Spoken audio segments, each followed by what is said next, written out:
kita tidak menimpa aku.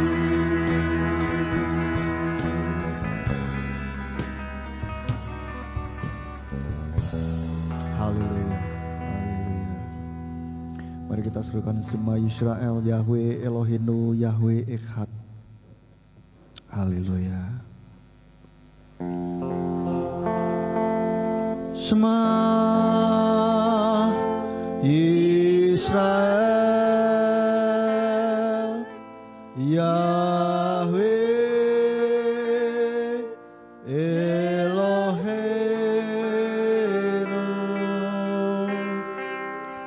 Yahweh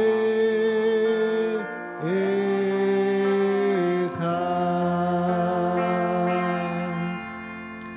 Baruch Shem Kevod Malchuto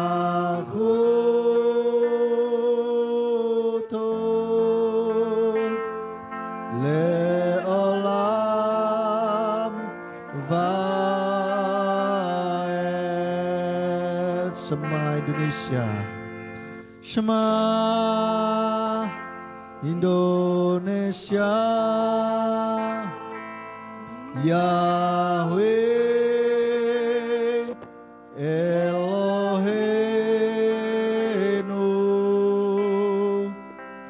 Yahweh Echad.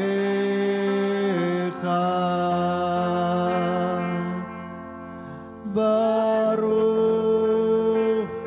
Shem Kevod Malchuto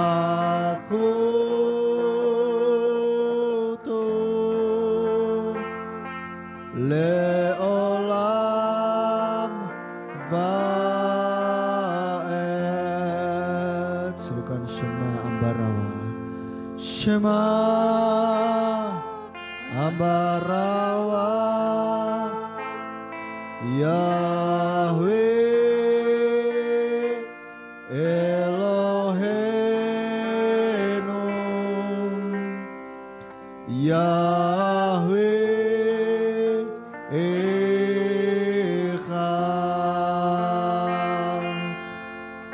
Baruch Shem Kevod Malchuto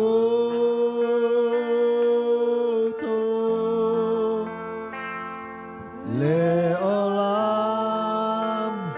Vaed. Biarlah Israel, Indonesia dan Ambarawa semuanya boleh mendengar dan percaya bahwa Yahweh adalah Tuhannya, bahwa Yahweh adalah Tuhan semesta alam, Tuhan segala roh, Tuhan atas orang hidup dan orang mati. Kami mengucap syukur Bapa, boleh mengenal kebenaran nama-Mu. Terima kasih juga untuk sabat perhentian yang Kau berikan bagi kami, sehingga kami boleh menikmati perhentian bersama dengan Engkau pada saat ini Tuhan. Dan kiranya biarlah melalui sabat ini Engkau boleh merefresh, Engkau boleh menyegarkan roh kami kembali ya Bapa.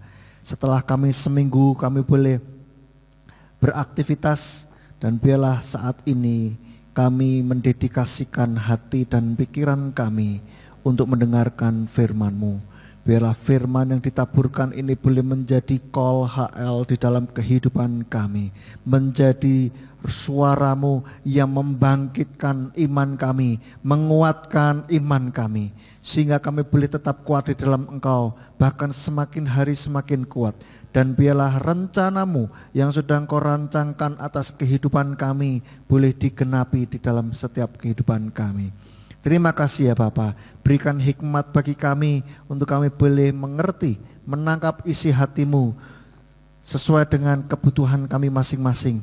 Biarlah Tuhan firman ini boleh termetai di dalam hati setiap kami, boleh berakar, bertumbuh dan berbuah lebat di dalam setiap kehidupan kami.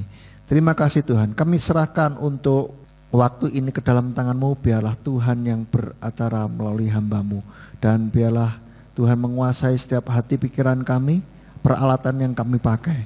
Dan dimanapun kami boleh mendengar firman-Mu ini, biarlah Tuhan yang memberkati. Terima kasih Bapak Yahweh, hanya di dalam nama Tuhan Yeshua HaMasyiah kami sudah berdoa dan mengucap syukur. Haleluya. Amin. Silakan duduk Bapak Ibu Saudara. Sahabat Shalom. Haleluya. Bapak Ibu Saudara, pada Sabat kali ini saya mau ajak kita semuanya untuk merenungkan firman Tuhan yang saya beri judul Merdeka atau Mati. Masih ada bau-bau kemerdekaan saudara ya, hari kemerdekaan bangsa Indonesia. Nah, kalimat merdeka atau mati ini seringkali didengung-dengungkan ketika para pejuang kita, para pendahulu kita, para pahlawan kita berusaha untuk mengusir penjajah dari negeri Indonesia ini. Dan saya terkesan dengan kalimat ini karena menurut saya ini kalimat yang luar biasa. Simple tetapi betul-betul luar biasa dan mengandung makna yang menurut saya cukup dalam. Dan saya renungkan ada dua makna yang bisa saya ambil dari kalimat merdeka atau mati. Yang pertama saya menangkap maknanya adalah bahwa sebuah tekad untuk melepas dari penjajah atau dari penjajahan. Ya, sebuah tekad ini dari kalimat ini mengandung makna bahwa pokoknya harus merdeka. Artinya lebih baik mati daripada hidup dalam penjajahan begitu, atau berjuang sampai merdeka meskipun harus mati begitulah. Ini yang saya tangkap makna dari kata merdeka atau mati. Nah Bapak Ibu Saudara, ini pun juga mengandung sebuah makna yang harus kita juga tiru di dalam kehidupan kerohanian kita ini saudara. Kita pun juga harus terus berjuang untuk supaya kalau kita sudah mendapatkan kemerdekaan, untuk terus berjuang memegang kemerdekaan itu meskipun harus mati secara fisik. Kalau dulu para pejuang kita memperjuangkan supaya bisa memperoleh kemerdekaan itu, maka kita juga harus berjuang mempertahankan kemerdekaan itu meskipun harus toh nyawa istilahnya, bertaruh nyawa. Nah, secara rohani kita ini sebetulnya adalah orang-orang yang sudah dimerdekakan. Amin. Dimerdekakan dari apa? Dari dosa, dari maut yang akan seharusnya akan kita alami. Tetapi oleh karena darah Yeshua HaMasyiah yang telah dicurahkan bagi setiap kita dan kita menerima pengorbanan Yeshua itu dan kita percaya bahwa Yeshua adalah Tuhan dan Juru Selamat kita, maka kita dimerdekakan. Maka kita pun harus memperjuangkan untuk memegang kemerdekaan yang sudah kita dapat ini meskipun kita harus mati. Maka dari itulah jangan sampai kita tukar nih kemerdekaan yang sudah dapat nih di tangan kita, terus kita tukar dengan apapun yang ada di dalam dunia ini. Ditukar dengan, kalau yang jomblo masih jomblo ya, anak-anak muda ini enggak tahu yang nonton ya di mana. Itu menukarkan Yeshua dengan cinta. Cinta sesaat. Dengan pria atau wanita. Ya, kalau yang pria menukarkan Yeshua dengan wanita lain. Kalau yang wanita menukarkan Yeshua dengan pria lain. Diobral. Ya piye Mas, timbangannya orang sing gelem ambek aku ini mumpung ada yang mau sama saya. Jadi ya sudah gitu. Nek orang jualan itu diobral saudara. Tolong jangan diobral Bapak Ibu Saudara. Saudara-saudara ya, yang masih jomblo-jomblo ya. Jangan diobral iman kita. Ya kan? Jangan terus, mumpung ada yang mau loh. Kalau enggak beriman buat apa? Begitu loh.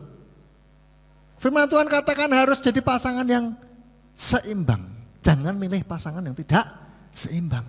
Lawang sama-sama ke gereja saja, nek imannya nggak bener, satu cinta Tuhan, satu pokoknya ke gereja itu juga bisa masalah kok. Apalagi yang satu tidak kenal Tuhan, yang satu kenal Tuhan. Wah repot saudara. Ya, terang dan gelap gak bisa bersatu, minyak dan air itu gak bisa bersatu. Atau mungkin untuk yang sudah bekerja menukarkan kemerdekaan yang sudah ada ini dengan harta maupun tahta atau kepopularitasan atau apapun demi kehidupan sesaat di bumi ini. Kita pun harus berjuang memegang kemerdekaan yang sudah kita dapat ini. Jangan sekali-kali ditukarkan. Kita sudah di jalan yang benar, saudara. Amin. Kita sudah ada di jalan yang benar. Jangan jangan kemana-mana, jangan melenceng ke kanan maupun ke kiri. Kita sudah di jalan yang benar. Beriman kepada Yeshua Mashiach sudah tepat, sudah benar. Karena apa? Hanya Yeshua yang berani ngomong, akulah jalan dan kebenaran dan hidup. Tidak ada seorang pun datang kepada Bapa kalau tidak melalui aku. Yang lain coba saudara bisa cek kepercayaan yang ada di dalam dunia ini, tidak ada yang berani ngomong seperti Yeshua ini. Kenapa Yeshua berani ngomong begitu? Karena dia Tuhan. Dia bisa jamin masuk surga atau masuk neraka semua orang yang baik yang percaya maupun tidak percaya kepada dia gitu. Oke? Lalu yang kedua, makna yang kedua dari merdeka atau mati ini adalah sebuah pilihan di dalam kehidupan ini. Sebetulnya kalimat merdeka atau mati ini kan sebuah pilihan, gitu? Memilih mau merdeka atau mau mati. Nah, inilah yang saya mau bahas pada saat ini, saudara. Makna yang kedua inilah yang mau saya bahas untuk kita semuanya bersama-sama mempelajari bahwa di dalam kehidupan ini selalu ada pilihan dan pilihannya adalah hidup atau mati atau merdeka atau mati. Kalaupun hidup tetapi masih dalam ikatan, itu hitungannya tidak merdeka, berarti itu mati. Kalau kita lihat di dalam Alkitab ada cerita yang dikisahkan bahwa sebuah bangsa, yaitu bangsa Israel, dihadapkan kepada pilihan mau memilih hidup atau mati. Kita lihat ayatnya di dalam Ulangan 30 ayatnya 19 sampai 20. Ulangan 30 ayatnya yang ke-19 sampai 20. Pada hari ini aku telah membuat langit dan bumi menjadi saksi terhadap kamu. Aku telah memaparkan di hadapan engkau kehidupan dan kematian, berkat dan kutuk. Dan engkau telah menjatuhkan pilihan pada kehidupan supaya engkau hidup, yaitu engkau dan keturunanmu, untuk mengasihi Yahweh Elohimu dengan mendengarkan kepada suaranya dan dengan bergantung kepadanya. Karena dialah kehidupanmu dan panjang umurmu, untuk tinggal di negeri yang Yahweh telah bersumpah kepada leluhurmu, kepada Abraham, kepada Ishak dan kepada Yakub, untuk memberikannya kepada mereka. Ini kita lihat bahwa bangsa Israel dengan sadar memilih kehidupan, artinya memilih Bapa Yahweh untuk sebagai Tuhan dan Juru Selamat mereka, satu-satunya Tuhan mereka, dan mereka mau mendengarkan suaranya, bergantung kepadanya. Ini pilihan yang tepat, saudara. Kita pun juga harus memilih pilihan yang sama, Bapak Ibu Saudara ya. Pilihlah Bapa Yahweh, pilihlah kehidupan itu, kemerdekaan itu, saudara. Jangan mau dipilih kematian, ya. Karena apa? Kalau kematian tentu saja tidak ada yang mau, ya kan. Wah, ini pilihan yang sangat mudah. Sepertinya mudah, Bapak Ibu Saudara. Hidup atau mati? Ya milih hidup, Thomas. Yes, pilih hidup. Tetapi ketika kita memilih hidup, ada konsekuensi yang harus kita lakukan. Yaitu seperti tadi dikatakan apa? Mendengarkan kepada suaranya dan bergantung kepadanya. Jadi nggak cuma milih tok, nek milih tok selesai enak saudara. Ya, tetapi ketika kita memilih sebuah pilihan, maka ada sebuah konsekuensi. Kalau kita memilih hidup, maka kita harus melakukan supaya kita tetap ada di dalam kehidupan itu. Tetapi kalau kita memilih mati, ya sudah, kita milih mati nanti akan mati juga gitu. Akan tidak ada kehidupan di dalam diri kita. Kita akan mengalami konsekuensi bahwa ya kita tidak diberkati Tuhan, nantinya tidak mendapatkan keselamatan atau hidup yang kekal di dalam kerajaan surga. Lalu yang kedua, ada kisah lagi yang diajukan oleh Yosua kepada bangsa Israel. Kita lihat di dalam Yosua 24 ayat 15. Yosua 24 ayat 15 dikatakan, dan jika hal ini tampak jahat menurut pandanganmu untuk beribadah kepada Yahweh, hari ini pilihlah bagimu kepada siapa kamu akan beribadah. Apakah kepada ilah-ilah atau sesembahan yang leluhurmu beribadah di seberang sungai, atau kepada ilah-ilah atau sembahan orang Amori yang di dalam negerinya kamu tinggal. Tetapi aku dan seisi rumahku, kami akan beribadah kepada Yahweh. Saat ini kita baca bahwa Yosua memberikan pilihan, ditanting gitu ya.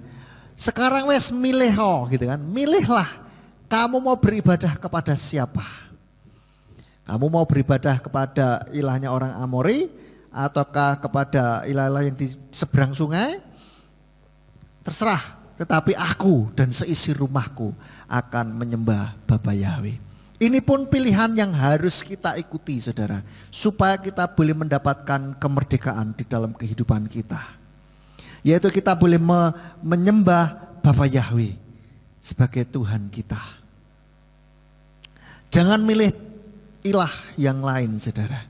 Karena firman-Nya mengatakan di dalam 1 Tawarikh 16 ayat 26 kalau tidak salah dikatakan bahwa Kikol Eloi Ha'amim Elilim wa Yahweh Samayim Asa. Karena ilah segala bangsa-bangsa adalah berhala, tetapi Yahweh lah yang menjadikan langit. Jadi Bapak Ibu Saudara, kalau kita meyakini Alkitab kita, maka kita betul-betul harus mengimani. Kita betul-betul menyembah Bapa Yahweh. Kita memilih kemerdekaan itu. Dan ketika Tuhan memberikan pilihan kepada kita, hidup atau mati, merdeka atau mati. Saudara tahukah bahwa dunia pun juga memberikan pilihan kepada kita, supaya kita memilih dirinya. Kalau jelas baik dan buruk, orang akan jelas memilih yang baik. Tetapi bagaimana supaya kubu yang buruk ini bisa dipilih? Bagaimana caranya? Dibuat seolah-olah baik. Setan pun demikian saudara. Setan nggak mau supaya setan nggak mau bolonnya sedikit atau yang memilih dia sedikit, setan nggak mau. Maka dari itu setan berusaha untuk membuat berbagai macam cara supaya umat-umat Tuhan memilih mereka, memilih setan begitu tanpa disadari. Ya, karena apa? Setan menawarkan kemerdekaan juga, saudara. Kok bisa? Ya, tetapi semu, saudara, bukan kemerdekaan yang sejati. Karena setan tidak bisa menyelamatkan, ya toh? Tetapi dia mencuri, membunuh dan membinasakan. Itu sudah motivasi yang ada di dalam otak mereka. Otaknya setan itu dalam hati dan pikiran mereka ya itu.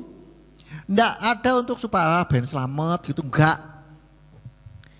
Pasti kalau dia menawarkan sesuatu sepertinya baik, pasti enggak ada yang gratis. Enggak ada makan siang yang gratis saudara dari setan. Pasti kita harus bayar. Belakangnya enggak enak. Harus bayar. Makan dulu, bayar belakangan saudara. Hati-hati. Setan pun demikian, memberikan seolah-olah kemerdekaan, tetapi sebetulnya kalau kita selidiki itu merupakan kemerdekaan yang semu yang ditawarkan oleh dunia atau ditawarkan oleh setan. Yaitu apa? Pemikiran, oh ya namanya merdeka itu adalah bebas, sebebas-bebasnya.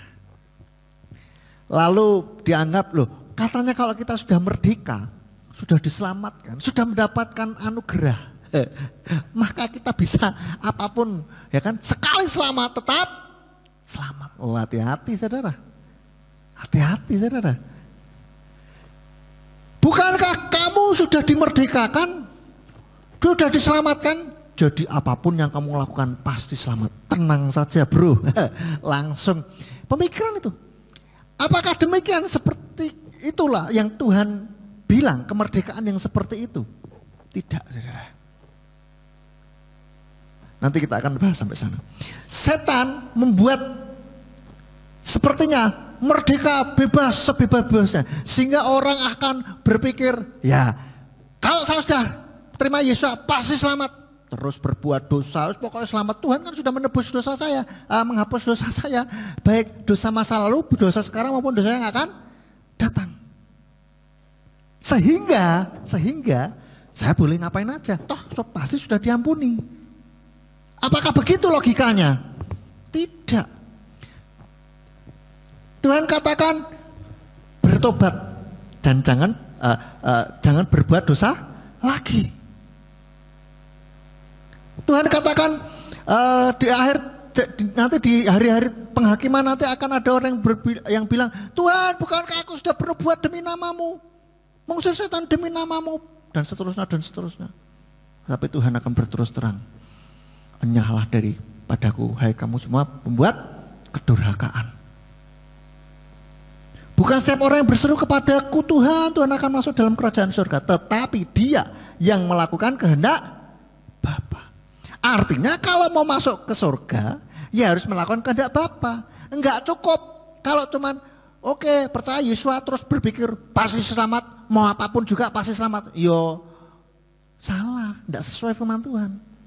Tahap awal, yes, Yesus memberikan keselamatan. Pasti masuk surga, yes. Tetapi seiring berjalannya waktu, ketika kita masih ada kesempatan dalam hidup ini, kita harus melakukan bagian kita. Kecuali seperti penjahat yang di samping salib Yesus itu ya. Tidak ada kesempatan lagi untuk berbuat baik. Ya sudahlah. Wah, anak gitu kita ngikut aja seperti mereka, enak toh? Loh, ya nak kita bisa sampai sekarat dulu bertobat. Ya nak ingat juga. Lah kalau langsung dot piye? Iya toh? Nah, jadi pemikiran-pemikiran inilah yang setan berusaha untuk membuat umat Tuhan memilih dirinya. Umat Tuhan memilih setan, memilih kematian tanpa disadari. Setan juga akan berpikir, akan membuat manusia berpikir, wah peraturan dari Tuhan itu dianggap sebagai sesuatu yang mengekang, berat gitu loh. Katanya jadi wong Kristen cak angele gitu ya. Ya, ekstrem kiri dan ekstrem kanan. Kalau tadi gampang banget udahlah jadi umat Tuhan sekali selamat tetap selamat. Apapun yang kamu lakukan pasti selamat. Enak tak? Tapi ada lagi pemikiran yang lain. Setan akan membuat umat Tuhan akan berpikir susah sekali kalau jadi umat Tuhan itu mau melakukan apa? Aduh susah sekali gitu. Jadi ekstrem kiri. Ya, kalau tadi gampang pol, sekarang susah pol gitu. Sehingga mustahil. Jadi bagaimana kita bisa lepas dari dosa? Akhirnya berbuat dosa terus. Jadi manusia kan lemah gitu kan. Banyak alasan coba terus bisa berbuat dosa. Padahal sebetulnya kalau kita melihat peraturan-peraturan dari Tuhan, kalau kita memandangnya itu sebagai pagar, maka kita tidak akan ada keinginan untuk berontak, untuk melanggar firman Tuhan. Betul? Saudara, kalau saudara memandang peraturan itu sebagai sesuatu yang membelenggu, sesuatu yang mengikat, maka hawone, bahasa Indonesia hawone itu apa? Bawaannya pengen melepaskan diri, betul enggak? Tetapi kalau kita memandang sebuah peraturan-peraturan dari Tuhan itu sebagai pagar yang memagari kita, maka kita tidak akan ada keinginan untuk keluar dari pagar itu. Karena apa? Karena pagar inilah yang melindungi kita. Amin. Jadi kita lihat peraturan-peraturan dari Tuhan jangan dipandang sebagai sesuatu yang membelenggu, yang tidak membebaskan kita. Tidak. Itu justru pagar yang Tuhan taruh supaya kita tidak mati. Gitu lah. Supaya kita tetap merdeka. Nah, kalau orang bilang bahwa beban dari Tuhan atau peraturan Tuhan itu berat, loh Tuhan bilang loh, kok dari Tuhan itu enak gitu kan? Matius 11 ayat 29 ayat 30. Matius 11 ayat 29 sampai 30 dikatakan, "Pikulah ku atasmu dan belajarlah dariku, sebab aku lemah lembut dan rendah hati, dan kamu akan mendapatkan kelegaan bagi jiwamu, karena ku itu nyaman dan bebanku itu ringan."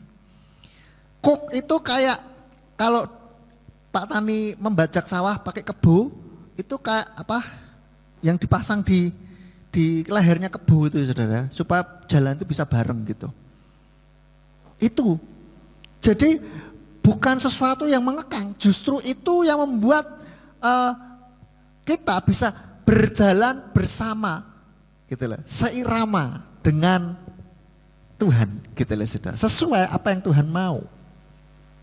Dan ternyata perintahnya itu tidak berat saudara.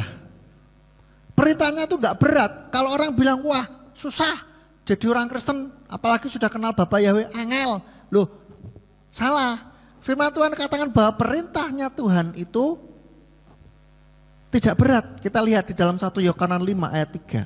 1 Yohanes 5 ayat 3 dikatakan, "Sebab inilah kasih Elohim, bahwa kita seharusnya memelihara perintah-perintahnya, dan perintah-perintahnya tidaklah berat." Saudara, perintahnya itu enggak berat. Kalau kita mengasihi Tuhan, maka kita akan melihat perintah-perintah Tuhan itu tidak berat saudara. Amin. Kalau kita mengasihi Tuhan. Kita dulu lah nek jatuh cinta sama suami atau istri kita dulu zamannya pacaran saudara, ya toh disuruh ini disuruh itu, mangkat ya, berangkat saja. Tapi hujan berangkat nggak apa-apa, hujan saudara ya. Saya dulu inget waktu ngapeli Elvina itu naik motor kan saudara, belum ada mobil, naik motor hujan saudara. Ya sudah dinikmati saja gitu kan.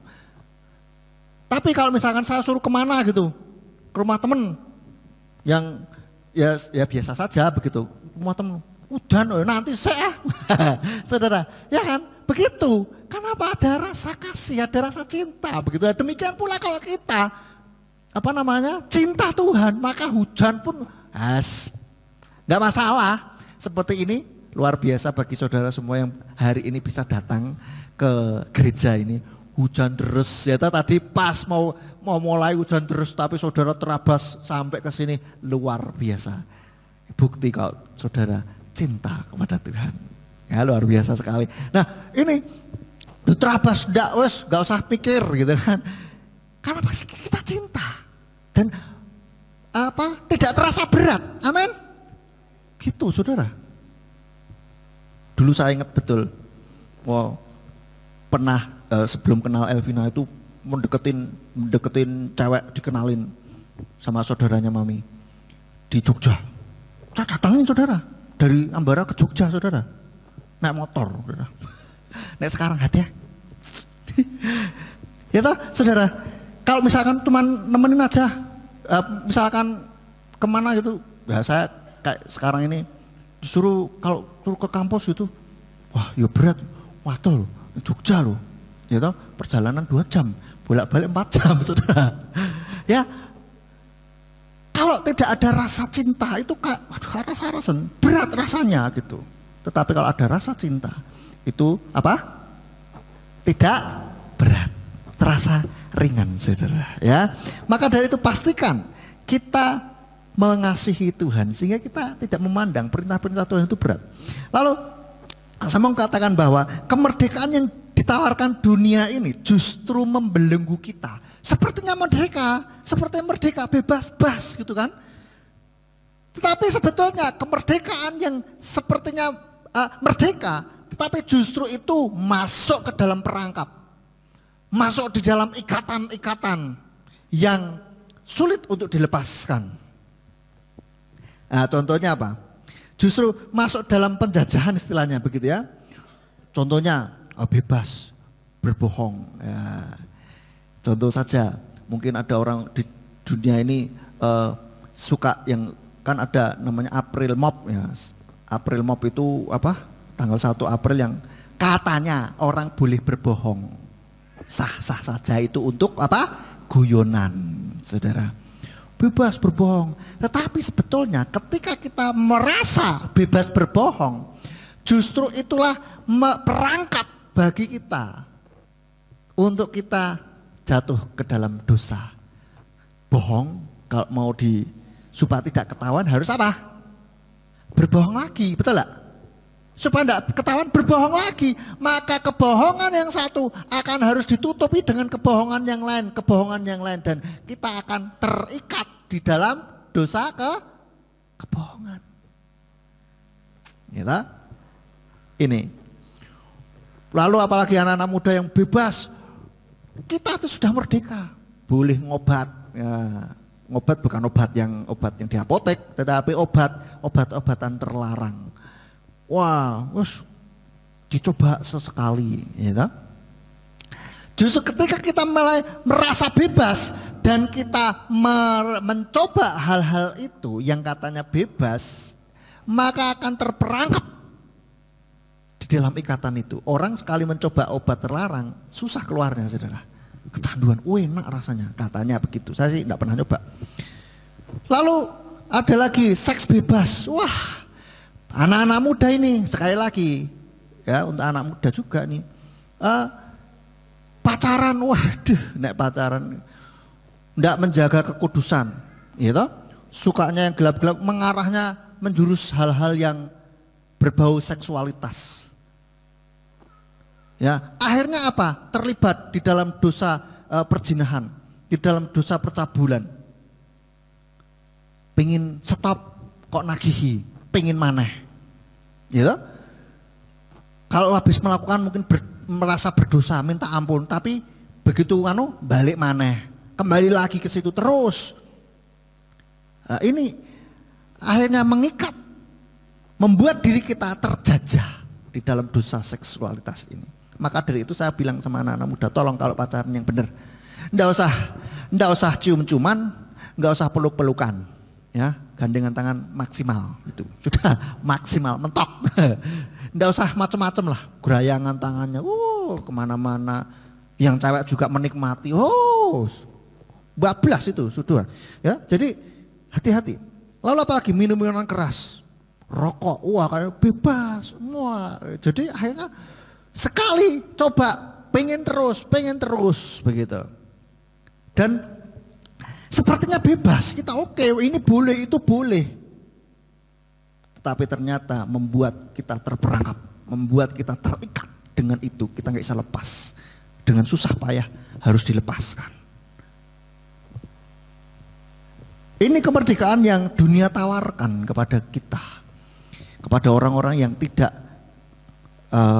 ya semua orang-orang yang percaya kepada Tuhan ditawarkan juga itu. Digoda, saudara, semua. Maka kita harus tetap berpegang kepada Tuhan. Kemerdekaan yang sudah kita dapatkan ini jangan ditukar dengan kemerdekaan yang semu, kemerdekaan yang palsu, karena itu akan membawa kita kepada kematian, saudara. Oleh karena itu pilihlah kemerdekaan yang sejati. Nah, masalahnya bagaimana memilih kemerdekaan yang sejati itu? Yuk kita buka di dalam Yohanan, Injil Yohanan 8 ayat 31 sampai 32. Yohanan 8 ayat 31 sampai 32. Dikatakan kemudian Yesua berkata kepada orang-orang Yahudi yang telah percaya kepadanya. Ini ya, orang Yahudi yang telah percaya. Jika kamu tetap tinggal di dalam firman-Ku, kamu adalah benar-benar murid-murid-Ku, dan kamu akan mengetahui kebenaran, perhatikan ini, dan kebenaran itu akan memerdekakan kamu. Jadi ketika kita sudah percaya kepada Tuhan Yesus, supaya kita boleh merdeka, betul-betul ada di dalam kemerdekaan yang sejati, memilih kemerdekaan yang sejati, kita harus tinggal di dalam firman-Nya. Artinya apa? Hidup di dalam kebenaran firman Tuhan. Firman Tuhan lakukan apa, ngomong apa, nggak usah keluar dari situ. Jadikan peraturan firman Tuhan ini sebagai pagar kita, bukan sesuatu yang membelenggu. Ya, jadikan itu sebagai pagar kita. Jangan keluar-keluar, saudara. Tinggal di dalam firman-Nya. Lah, ada enggak orang yang percaya Yesus tetapi ternyata masih terjajah? Wadah banyak, saudara. Masih saja terjajah pikirannya, saudara. Oleh hikmat-hikmat dunia. Kadang-kadang yang membuat kita terjajah ini sebetulnya pikiran kita, saudara. Pikiran kita yang membuat diri kita ini terjajah. Membuat diri kita tidak merdeka. Dan itu artinya orang-orang yang masih terjajah ini artinya hanya sekedar percaya Yesus. Mereka belum tinggal di dalam firman Yesus. Hanya percaya Yesus, oke, pokoknya ke gereja dibaptis, ya kan? Kalau sudah kenal Bapak Yahweh, ya pokoknya kenal Bapak Yahweh, dibaptis dengan nama yang benar, wes cukup sekian dan terima kasih. Pokoknya saya rajin ke gereja, ya wes cukup cekap semanten, cukup sekian, cukup segitu. Itu masih tetap bisa dikuasai oleh hikmat dunia. Pikirannya masih bisa terjajah. Banyak sepertinya hikmat-hikmat dunia yang kayaknya bijaksana sekali, tapi ternyata tidak sesuai dengan kebenaran firman Tuhan. Contohnya nih, memelihara hari-hari, ya kan? Memelihara hari-hari apa? Harus 3 harian, 7 harian, terus apa lagi? 40 hari, terus 100 hari, terus 1000 hari. Dan lain-lain. Atau memilih, sebentar ini hari jelek ini, jangan pergi. Atau jangan melakukan ini. Atau begini, saya pernah dengar katanya kalau yang buka warung itu kadang ada syaratnya atau keyakinan atau mitos yang bilang begini. Kalau Senin tutup. Ya. Anda tahu bener apa enggak, ini ada mitos seperti itu yang pernah saya dengar gitu. Itu syaratnya Mas, ben laris. Nek Senin tutup. Loh, itu kan hikmat dunia, saudara. Padahal Tuhan menjadikan semua hari itu adalah baik. Ya kalau memang ada keperluan tutup ya silakan, saudara. Tapi maksudnya ya tutup itu jangan karena mitos itu gitu loh, ya kan? Tapi saya tutup mau beribadah, ya terserah kalau itu. Kalau bukan karena mitos, ya kan? Kalau memang saya mau mendedikasikan misalkan, ya silakan, gitu. Tetapi yang saya mau ngomong adalah jangan sampai kita melakukan sesuatu itu karena hikmat dunia, mitos-mitos, gitu. Yang lain-lain itu. Memilih hari baik, kelenek-kelenek harus melakukan ini, syaratnya harus ini, harus itu. Saya cukup apresiasi pada Pak Kosin dan Bu Pur waktu itu mau pasang apa itu? Apa Bu namanya?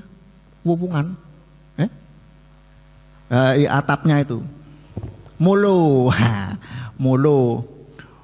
tukangnya bilang gini, kudu pakai apa, bendera, terus apa lagi, padi, terus apa lagi, pisang, dan lain-lain lah itulah, nanti didoakan, ya kan, ya buat apa gitu. Beliau tanya kepada kita, gimana nih, tanya kesek gitu. Nah kita bilang tidak perlulah gitu-gitu, ya toh. Kalau mau doakan supaya harapannya supaya bisa masangnya pas, ini berdoa supaya selamat, tidak ada yang tukang tidak ada yang jatuh. Ya tidak apa-apa, kita doa saja, doa biasa gitu. Tidak perlu pakai syaratnya, ada padi lah, ada inilah, ada itulah, ada anulah. Tidak perlu, ya kan? Seperti itu. Ada lagi yang percaya dengan tahayul, ya kan? dongeng nenek-nenek tua yang firman Tuhan katakan seperti itu. Tidak perlu kita mempercayai mitos-mitos tahayul-tahayul yang seperti itu. Di dalam 1 Timotius 4 ayat 7, 1 Timotius 4 ayat 7 katakan, dan tolaklah hal-hal yang duniawi serta mitos-mitos nenek tua. Sebaliknya latihlah dirimu sendiri dengan kesalehan. Jadi sebetulnya memang orang yang membuat orang terjajah itu pikirannya, dari pikirannya saudara, pola pikirnya. Maka dari itulah kita harus menundukkan pikiran kita di dalam Hamasiah. Sesuai dengan firman Tuhan. Coba kita lihat di dalam Galatia 4 ayat 8 sampai 10. Galatia 4 ayat 8 sampai 10. Namun pada waktu itu sebelum benar-benar mengenal Elohim, kamu telah menghambakan diri kepada mereka yang pada hakikatnya bukan Elohim. Tetapi sekarang setelah mengenal Elohim dan terlebih lagi setelah dikenal oleh Elohim, bagaimana mungkin kamu berbalik kembali pada kaidah-kaidah yang lemah dan miskin yang kepadanya kamu kembali ingin menghambakan diri lagi. Kamu memperhatikan dengan teliti hari-hari dan bulan-bulan dan musim-musim dan tahun-tahun. Kan seperti itu. Oh ini harus ini sembayangan. Terus 40 hari sembayangan. Terus apa lagi? Sembayangan. Oh harus disembayangi supaya ini supaya itu. Nah ini saudara, hikmat atau kaidah-kaidah yang lemah dan miskin firman Tuhan katakan. Jangan lagi kita terkungkung dengan mitos-mitos yang demikian. Biarlah kita betul-betul mengenal kebenaran supaya kebenaran itu memerdekakan kita. Amin. Begitu saudara. Dan untuk itu kita harus memakai senjata Elohim supaya kita bisa meruntuhkan logika-logika atau hikmat dunia. Di dalam 2 Korintus 10 ayat 4 sampai 5. 2 Korintus 10 ayat 4 sampai 5 dikatakan, karena senjata peperangan kami bukanlah kedagingan, melainkan kemampuan dalam Elohim untuk penghancuran benteng-benteng, untuk meruntuhkan logika-logika dan setiap peninggian yang diangkat melawan pengetahuan Elohim, dan untuk menawan setiap pikiran ke dalam ketaatan Hamasiah. Artinya apa? Kita harus menundukkan pikiran kita kepada ketaatan Hamasiah. Tundukkan pikiran kita kepada Hamasiah, saudara. Kalau kita pikir, biasa nih orang ngono, orang-orang yang lain harus melakukan ini, wah, klenik-klenik dan lain-lain. Tundukkan pikiran kita di dalam Hamasiah. Firman-Nya mengatakan apa? Sudah lakukan saja. Ngerti nggak ngerti lakukan saudara. Iya toh? Ngerti nggak ngerti lakukan dulu saja. Nanti Tuhan akan memberi hikmat di kemudian hari. Amin. Karena Tuhan menyukai pengenalan akan Dia. Ketika kita ada di dalam firman Tuhan, maka kita akan mulai mengenal Tuhan lebih dalam lagi, saudara. Karena Tuhan lebih menyukai pengenalan akan Dia. Hikmat Tuhan akan membawa kita kepada pengenalan akan Tuhan lebih lagi. Kita akan mengenal bahwa Tuhan kita ini luar biasa, Tuhan yang besar, Tuhan yang luar biasa. Maka roh yang ada dalam diri kita ini lebih besar dari apapun juga. Sehingga kita tidak perlu lagi ditakut-takuti oleh kuasa kegelapan. Kita tidak perlu lagi dibohongi oleh hikmat-hikmat dunia. Contohnya di dalam hal keuangan sajalah. Ada orang yang bilang, kalau untuk kebutuhan sehari-hari saja sulit kok suruh perpuluhan. Tetapi banyak orang sudah membuktikan bahwa justru dengan perpuluhan Tuhan membuka tingkap-tingkap langit. Tuhan membuka pintu-pintu berkat-Nya atas kita. Sepertinya enggak cukup, tetapi cukup, saudara. Saya pernah ingat ceritanya Mami, kami ini para pendeta juga perpuluhan, saudara. Perpuluhan juga. Mami pernah cerita, dulu kalau kayaknya kalau enggak perpuluhan mungkin terlewat begitu. Kok kurang terus uangnya ada saja keluar begitu. Tetapi kalau memaksakan diri perpuluhan itu sepertinya enggak cukup, tapi kok cukup, bahkan berlebih gitu. Betul ya, Ma? Jadi hukum dunia kayaknya nggak masuk akal gitu. Tetapi kita hidup di dalam logikanya Tuhan. Amin. Itu luar biasa, saudara. Nurut saja. Apa yang firman Tuhan katakan, nurut saja. Kita buka di dalam 1 Korintus 3 ayat 18 sampai 19. 1 Korintus 3 ayat 18 sampai 19 dikatakan, biarlah tidak seorang pun menipu dirinya sendiri. Jika ada seorang di antara kamu menganggap dirinya berhikmat pada zaman ini, biarlah dia menjadi bodoh supaya dia dapat menjadi berhikmat. Sebab hikmat dunia ini adalah kebodohan di hadapan Elohim. Karena telah tertulis, dialah yang menjerat orang-orang berhikmat dalam kecerdikan mereka. Jadi kita jangan merasa, oh saya sudah ngerti hikmat-hikmat yang ini itu, filsafat yang orang-orang filsuf terkenal ajarkan.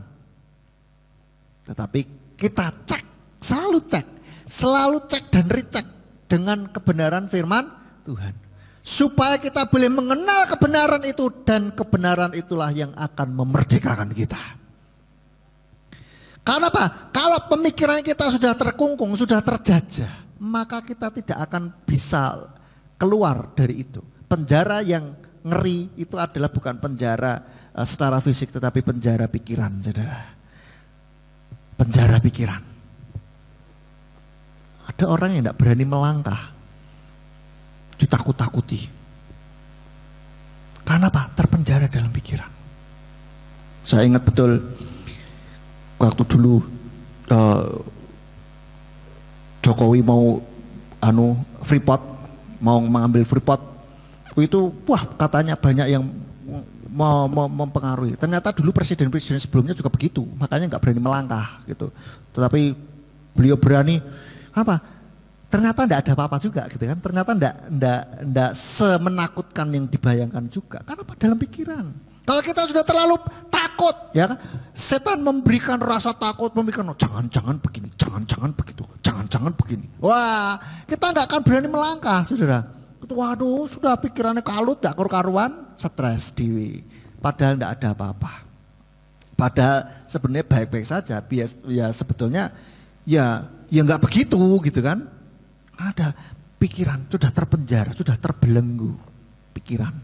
Itulah. Maka dari itu biarlah kita betul-betul mengenal kebenaran yang sejati itu, dan biarlah kebenaran yang sejati itu memerdekakan kita dari segala belenggu pikiran, penjajahan pikiran, saudara. Ada amin? Aminnya masih pergi ya. Amin, saudara. Ayat yang terakhir mari kita lihat di dalam Roma 12 ayat 2. Roma 12 ayatnya yang kedua dikatakan, dan janganlah menjadi serupa dengan zaman ini, tetapi biarlah kamu diubah oleh pembaruan pikiranmu, agar kamu membuktikan apa itu kehendak Elohim yang baik, yang berkenan, dan yang sempurna. Biarlah pemikiran kita diperbarui dari hari ke hari.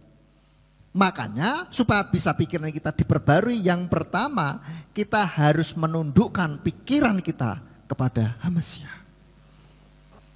Jangan merasa pandai, wah wis ngerti mas. Baca ini alah wis ngerti. Wah ini sudah ini. Ya, jangan tutup dulu pikirannya gitu loh.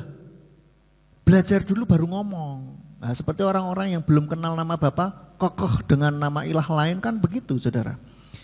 Bapak Gembala pernah ceritakan, ini ada buku bacaan, aku tidak mau baca. Loh, ini ada VCD, waktu dulu masih VCD ya, atau ada flash disk video, nontonlah, aku tidak mau nonton. Ya wes, tinggal dengerin saja bisa sambil nyambi. Ini ada rekamannya, aku tidak mau dengerin. Loh lah terus piye? Mau mengenal kebenaran yang sejati. Amin. Gimana caranya? Tidak mau kok. Pikirannya sudah ditutup. Maka biarlah pemikiran kita ini terbuka, saudara. Dibuka. Siap belajar, siap mendapatkan input baru yang sesuai dengan firman Tuhan tentunya. Maka dari itulah selalu cocokkan pemikiran apapun yang kita dapat. Sesuaikan dengan firman Tuhan. Dicocokkan, cek dan recheck. Sama enggak dengan firman Tuhan? Nek enggak sama, enggak usah dipercaya. lebih percaya firman Tuhan daripada omongan orang, saudara. Bahkan pendeta sekalipun, saya pernah ya kan cerita kalau ada pendeta bilang, oh apa, wah, ini pernikahan itu adalah medan perang. Loh, firman Tuhan tidak bilang begitu. Maka ada loh yang percaya, ada saudara, ngeri nggak? Akhirnya apa? Pernikahan ya jadi perang terus, saudara. Iya lah, kan repot gitu loh. Jadi tetap selalu cek dengan kebenaran firman Tuhan. Termasuk saya nih, kalau ngomong dicek sesuai enggak sama firman Tuhan. Nih enggak cocok, ya jangan diikutin, saudara. Saudara harus ikut firman Tuhan. Nah, bagaimana bisa ngerti, bisa cocokkan firman Tuhan apa enggak? Kalau enggak belajar firman Tuhan, maka dari itulah belajarlah firman Tuhan, baca firman Tuhan, pelajari firman Tuhan. Amin. Ikut MK lah, yang belum ikut MK yuk ikut MK.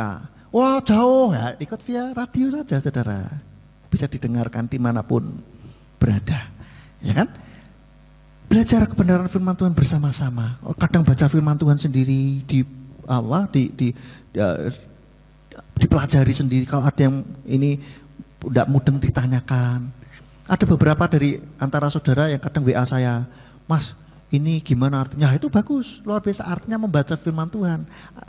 Ingin mengerti lebih lagi gitu. Nah nanti kalau saya nggak bisa jawab, saya tanya Dedi, Bapak Gembala, ya, gitu saudara. Jadi seperti ini kita ayo belajar bersama-sama supaya kita ngerti firman Tuhan itu seperti apa, gitu loh. Supaya kita bisa mengenal kebenaran yang sejati dan biarlah kebenaran yang sejati itu memerdekakan kita.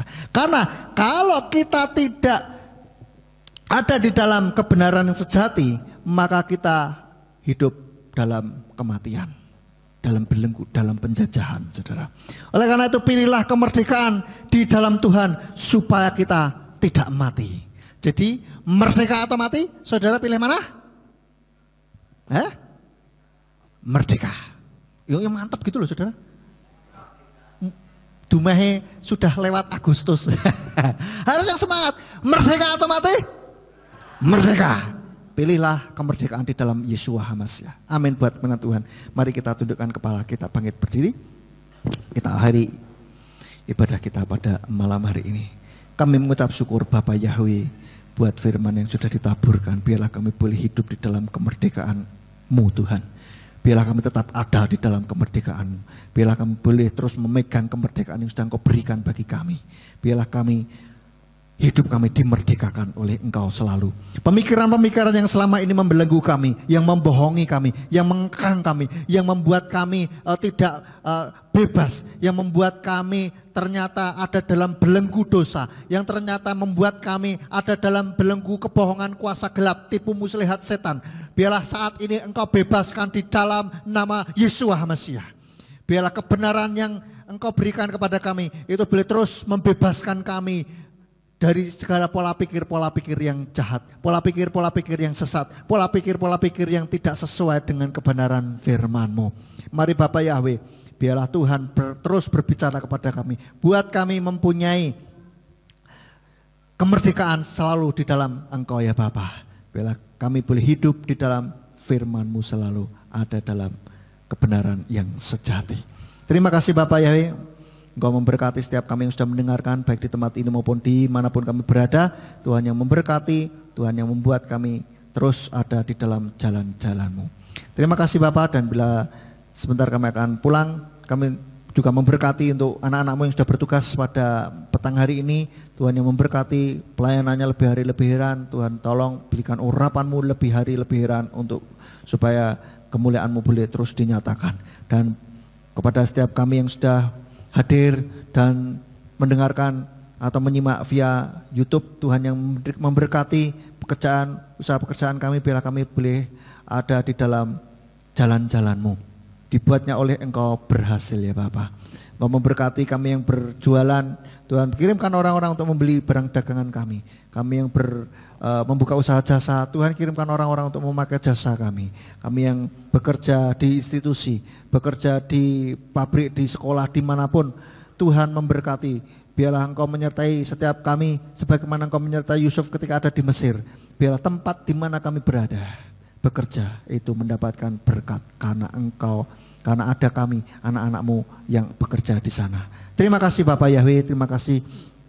Dan kami mohon penyertaan para malaikat-Mu untuk berjaga-jaga di sekitar kami sepanjang perjalanan kami pulang, supaya kami boleh sampai di rumah kami masing-masing dengan selamat. Dan kumpulkan kami pada pertemuan-pertemuan yang akan datang untuk kami boleh kembali bersekutu kepadamu dengan iman yang jauh lebih baik, iman yang jauh lebih dewasa dari hari ini. Terima kasih ya Bapa, dan kami siap menerima berkat-Mu. Kiranya Engkau berkenan memberikan berkat-Mu kepada setiap kami. Mari kita angkat kedua belah tangan kita menerima berkat.